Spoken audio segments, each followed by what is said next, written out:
très contente de ce jour. Un jour tant attendu. Le Seigneur a fait grâce qu'on arrive à ce jour en bonne santé, avec beaucoup de courage et de foi. On est là. Alors, tout à l'heure, mes sœurs, je vous ai vu danser. C'est donc un jour de joie, d'après ce que je viens de comprendre. De celle qui est au milieu, comment vous appelez ma sœur? Vous qui êtes au milieu, là. Au milieu, je suis sœur Brunel Munangoy, fille de la divine providence des Créens. De quelle paroisse? Originairement, je suis de la paroisse Sainte-Famille Mangaï 2 dans le diocèse du Diofa. Et alors, à la gauche de Brunel Munangoy, c'est sœur Marianne Kambé du Moulengu, fille de la divine providence. Je suis de la paroisse Saint-Pierre, Kingonji, précisément dans le village Moutoubou. Un village où il n'y a pas de prêtres, mais je suis sortie de là. Alors, vous n'avez pas dit diocèse de Kikwit, hein? C'est le diocèse de Kikwit. Alors, et à la droite de Brunel Munangoy, vous n'êtes pas du diocèse de Kikwit? Non, non, je ne suis pas du diocèse de Kikwit. Je suis sœur Léa Mayango, l'originaire du diocèse du Nongo de la paroisse Marie-Reine de la Paix à Koutou. Et alors, sœur Léa Mayango. Sœur Brunel Munangoy vient de dire que c'est un grand jour, hein? Jour Oui. tant attendu. Qu'est-ce que ça veut dire? Dites-nous Oui, tout. c'est un jour extraordinaire. On s'est préparé pendant longtemps pour attendre ce jour. C'est aujourd'hui qu'on manifeste nos joies de nous engager définitivement comme consacrés de la divine providence. Donc, le vœu perpétuel, n'est-ce pas? Oui, c'est ça. Alors, Le vœu perpétuel. sœur Munangoy, Oui, Père. qui a dit la messe? C'est le Monseigneur Timothée Bodika, l'évêque de Kikwit, entouré de beaucoup de prêtres du diocèse et de prêtres religieux de différentes congrégations. C'était où la messe? La messe était organisée dans la paroisse Saint-Esprit de Kikwit 3, dans le diocèse de Kikwit, dans Alors, Kikwit même. Dans Kikwit. Ma sœur Kambedi, Mon père. l'évêque vous a dit quelque chose certainement de tout particulier. Pour vous-même, qu'est-ce que vous avez retenu de son homélie? Ce que je peux dire de son homélie, il nous a dit le vœu perpétuel est un engagement de nos reculs. Et faire le vœu perpétuel, c'est s'offrir entièrement à Dieu et compter sur sa divine providence. Et comme nous le sommes, il nous a dit de ne pas oublier, nous sommes là pour ne compter que la miséricorde divine. On n'a pas de grandes choses à offrir au Seigneur, sauf que notre vie tout entière. Alors, pendant que vous rayonnez de joie, ça se voit. Derrière vous, dans le fond, moi, je vois qu'il y a des parents, des amis. C'est la fête. Où sommes-nous ici, sœur Munangoy? Et voilà, ici, nous sommes au noviciat des Sœurs de la Divine Providence. C'est la communauté de noviciat qui nous a accueillis tout au long de cette année de la formation. C'est là où nous habitons. Et les parents sont venus pour nous accompagner, prier pour nous et nous offrir au Seigneur totalement, comme la prophétesse Anne, Alors, ça qui fait notre joie. Ici, toute l'année, vous avez vécu ici, dans cette communauté, mais vous y avez quand même déjà habité. C'était quand que vous avez été novice vous-même? Alors, il y a une qui sourit parce qu'elle se rappelle bien. Bon, nous sommes des promotions différentes. Ok. La sœur Brunel et moi, nous avons vécu le noviciat de 2013 en 2014. C'est en 2014, le 27 août que nous avons, le 24 août que nous avons émis nos vœux temporaires. Et aujourd'hui, le 7 août, nous avons émis le vœu perpétuel. Et sœur Kambedi? Alors, moi, je dirais je suis leur grande sœur. Je les ai accueillis au noviciat. Eh bien, voilà. Vous vous retrouvez maintenant. J'ai commencé de 2011 à 2013. Voilà. Donc, les 2 ans que j'ai passé au noviciat m'a formé et m'a aidé à devenir ce que je suis aujourd'hui. Alors, sœur Kambedi, vous avez été formée à quoi? Moi, je n'ai pas bien compris. J'étais à la messe, hein, mais je n'ai pas très bien compris ce que ça veut dire. Vous avez été formée à quoi? Qu'est-ce que vous êtes? Ce que je suis aujourd'hui, je peux dire, je suis la servante du Seigneur. Être servante du Seigneur signifie pour moi d'abord être une femme de foi, une femme de prière, qui confie tout, et une femme qui est au service des autres, entre autres les pauvres, les plus vulnérables. Et c'est ce que je suis aujourd'hui.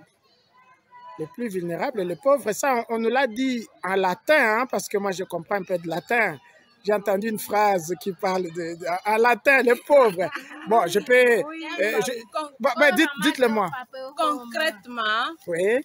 Notre charisme, d'abord, c'est corps amateur pauperum. Dites-le en français, s'il vous plaît. Qui veut dire cœur passionné pour les pauvres. Alors, nous sommes au service des orphelins, des vieillards, des enfants et des malades sans soins, surtout les plus démunis. Vous vous engagez à être totalement au service des pauvres. Ah oui. C'est ce que vous avez compris aussi pendant la formation. Pendant la formation, il y a aussi un point que nous avons compris de la vie religieuse. C'est une vie donnée totalement au Christ, parce que c'est lui qui nous unit. Et il y a aussi la dimension de la vie communautaire qui intervient, comme nous avons entendu à l'évangile choisi pour notre engagement à ce jour. Et le Christ qui envoie les disciples 2 à 2, cela représente la dimension communautaire où nous sommes envoyés vivre la mission en communauté. Parce qu'en allant en mission, nous allons au nom de la communauté. Et l'autre qui est à côté de moi, c'est elle qui est ma gardienne, c'est elle qui est mon soutien, c'est elle qui est ma référence. Et je dois me fier à l'autre pour apprendre de lui certaines vertus que je n'ai pas. Donc, les pauvres, la vie communautaire et quoi d'autre? Les pauvres, la vie communautaire, et nous sommes aussi dans l'église. On ne peut pas vivre notre mission en dehors de l'église. Nous sommes premièrement les filles de l'église avant d'être en dehors de l'église. Nous appelons les filles de la Providence. Nous réalisons notre mission dans l'église. Tout ce que l'église nous offre comme moyen, c'est ça que nous réalisons dans l'éducation et les soins des malades. L'éducation et les soins de malades, vous-même personnellement, sœur Mayango, oui. Vous êtes dans l'éducation ou dans les soins médicaux? Non, je suis dans les soins, je suis dans l'éducation des enfants. Je suis envoyée à Kinkole comme directrice de l'école maternelle. Je me donne totalement au service de ces enfants, surtout les plus démunis, pour les relever, pour les chérir, pour être proche de ceux qui sont considérés dans la société. Mon souci est que je puisse relever ceux qui sont délaissés à eux-mêmes pour qu'ils puissent avoir le même niveau que les autres. Et Sœur Mnangoy? Moi, je dirais que pendant 7 ans de formation comme jeune professe, j'ai toujours travaillé dans les endroits ouverts où je rencontre tant de pauvres. Et maintenant, la congrégation a bien décidé de m'envoyer faire les études sur les sciences infirmières où je serai plus proche des malades. Et je pense qu'avec cette formation en sciences infirmières, je vais très bien vivre les charismes, être proche des malades et surtout pour les malades qui n'ont pas de soutien et pour les malades qui sont délaissés à eux-mêmes. Ce sont pour ceux-là que je vais suivre la formation pendant je ne sais pas autant d'années pour qu'après je puisse me donner entièrement à leur service. Sœur Marianne Kambedi, infirmière ou éducatrice, enseignante? Moi, je suis éducatrice, enseignante. Je fais la pédagogie à l'école secondaire et j'aime mon métier. J'ai commencé l'enseignement à Kaemba et après j'étais envoyée au collège Boboto à Kinshasa auprès toujours des élèves. Ce que j'aime dans l'éducation, ça m'aide à me rabaisser, à prendre le niveau des enfants, me rabaisser à leur niveau pour leur apprendre quelque chose de nouveau. Et étant donné que notre pays est en crise ou en baisse de niveau intellectuel, j'aime ce métier et je me donne entièrement. Et voilà pourquoi pendant ma mission, j'ai organisé même les cours de répétition pour leur apprendre, pour aider à ceux qui sont faibles à s'adapter. Et maintenant, là, je reçois une nouvelle mission. Ce n'est pas une nouvelle mission par rapport à... Mais ce sont des études toujours qui cadrent dans l'enseignement. Je vais faire les sciences de l'éducation, mais avec une spécialité en PH, relations, c'est-à-dire personnalité, relations humaines, pour bien accompagner les enfants là. Et je dois bien m'outiller en psychologie. Mes sœurs, aujourd'hui, c'est quelle date? Aujourd'hui, c'est le 7 août 2021. Ah, vous retenez la date parce que c'est une grande date, n'est-ce pas? Alors, pour finir avec vous, je vais vous poser une dernière question. Je vous ai entendu plusieurs fois prononcer le mot providence. Vous êtes des sœurs de la providence, c'est ça?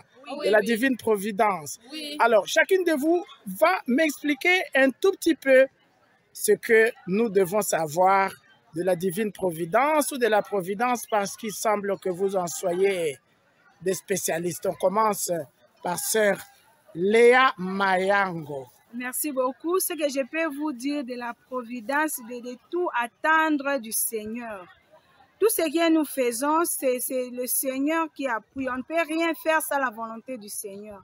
On doit attendre tout du Seigneur, que sa volonté s'efface dans notre vie, dans tout ce que nous réalisons. Et le Seigneur n'abandonne pas ses enfants. Tout ce que nous demandons au nom du Seigneur, ils réagissent toujours. Sœur Brunel Munangoy, vous avez vécu la providence dans votre vie? Pas encore, hein? Oui, si, j'ai vécu la providence. Si je prends le parcours de ma formation, je dirais que la providence a toujours été avec moi. Parce que je suis passée dans les milieux où je ne connaissais personne. Mais là, j'ai rencontré les parents, les amis, les parentés. C'est ça qui m'a permis à vivre jusqu'à arriver en ce jour. Et pour moi, je comprends la providence, c'est partir sans avoir peur et s'abandonner à la grâce de Dieu. Et c'est ce que j'ai vécu pendant tout ce temps de parcours de ma formation jusqu'en ce jour. Et je me suis abandonnée à la grâce de Dieu et j'ai parcouru la formation sans peur ni crainte. Et j'ai senti que le Seigneur a toujours été avec moi. Partout où je suis passée, j'ai trouvé des familles, des parents, des amis, des connaissances. C'est ça qui m'a permis à vivre ma vocation jusqu'en ce jour où je m'engage totalement au Seigneur. Sœur Marianne Kambedi, vous serez une providence à votre tour pour les enfants dont vous allez vous occuper apparemment. Oui. La providence, c'est découvrir Dieu dans de petites choses.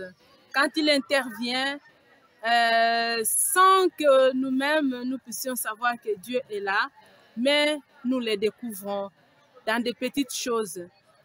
La divine providence, c'est savoir s'abandonner entre les mains de Dieu, attendre tout de Dieu sans chercher des appuis des personnes humaines, mais compter sur sa providence, lui qui est là toujours avec nous.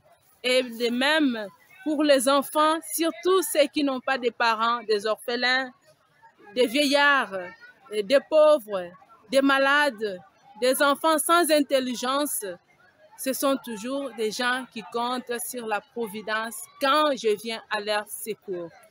Alors, celui qui a donné ce nom de divine providence à votre congrégation doit avoir cru à la providence lui-même. C'était qui? C'était l'abbé Guy Omery. Parce qu'il a commencé la congrégation, il n'avait presque rien. C'était où, en quelle année d'abord? C'était en 1822. Et si je peux anticiper, en 2022, nous allons fêter le bicentenaire de l'existence. Bonne fête. Merci beaucoup. Alors, vous disiez, sœur Munangoy, c'est Munangoy ou Minangoy? Oui, Munangoy. Alors, vous avez dit, ce monsieur, Guy Omery, vous avez dit, n'est-ce pas? Oui. Qu'il a commencé comment? Pauvrement. Il a commencé sans rien. C'était où? Même la soutane qu'il portait, c'était une soutane prise en crédit. C'était où d'abord? C'était en France, précisément, dans son petit village à Ploubalé, là où il a grandi, où il n'avait presque rien. Et il s'est confié en Dieu parce qu'il n'avait presque rien et il a commencé l'œuvre. Même sa soutane, il avait prise à crédit. En crédit, parce qu'il n'avait rien.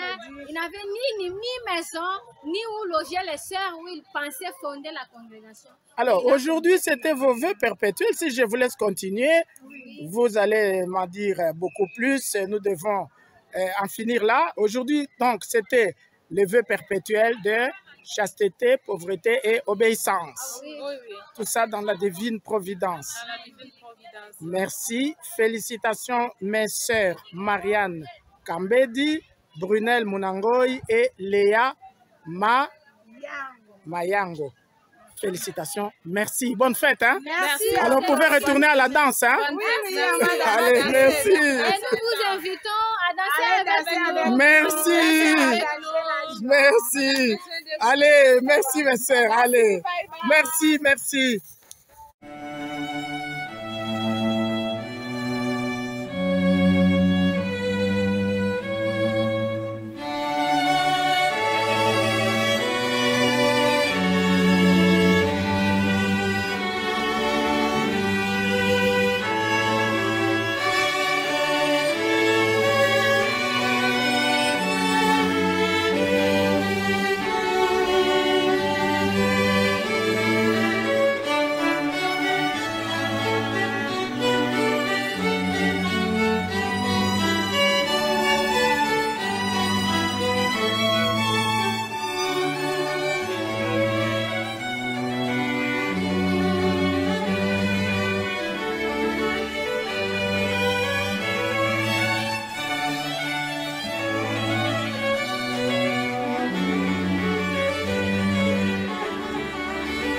Christ